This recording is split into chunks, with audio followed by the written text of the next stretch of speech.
స్వతంత్ర సమర యోధుడు మాజీ ఉప ప్రధాని డాక్టర్ బాబు జగజ్జీవన్ రామ్ జయంతి ఉత్సవాలను ఘనంగా నిర్వహించారు. ఈ సందర్భంగా వికారాబాద్లో నిర్వహించిన కార్యక్రమానికి ముఖ్య అతిథిగా హాజరైన శాసన సభాపతి గడ్డం ప్రసాద్ కుమార్ ఆయన విగ్రహానికి పూలమాలలు వేసి ఘనంగా నివాళులర్పించారు.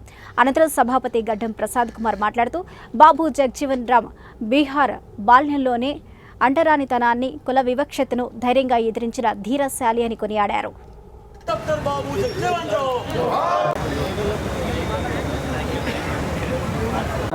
అంటరానితనాన్ని, కుల వివక్షను ధైర్యంగా ఎదిరించిన వ్యక్తి బాబు జగజ్జీవన్ రామ్ గారు.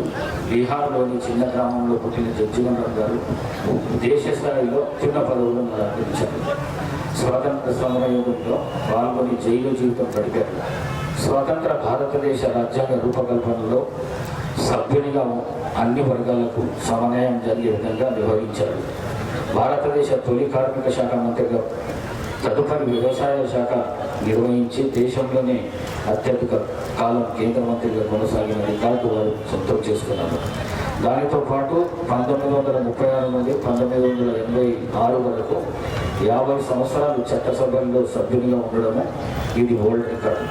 అన్ని వర్గాల ఆదరణ,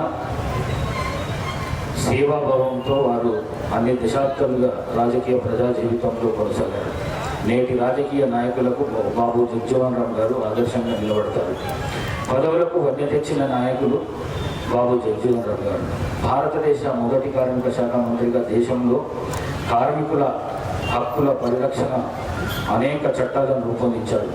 తర్వాత 1971లో జరిగిన భారత్ పాక్ యుద్ధ సమయంలో కేంద్ర రక్షణ శాఖ మంత్రిగా ఉన్న బాబు జగజ్జీవన్ రామ్ గారు ఇందిరాగాంధీ గారి ఆదేశాలకు అనుగుణంగా విజయవంతంగా సేవలను నడిపించడంతో పాటు బంగ్లాదేశ్ దేశ స్థాపనలో కీలక పాత్ర వహించారు.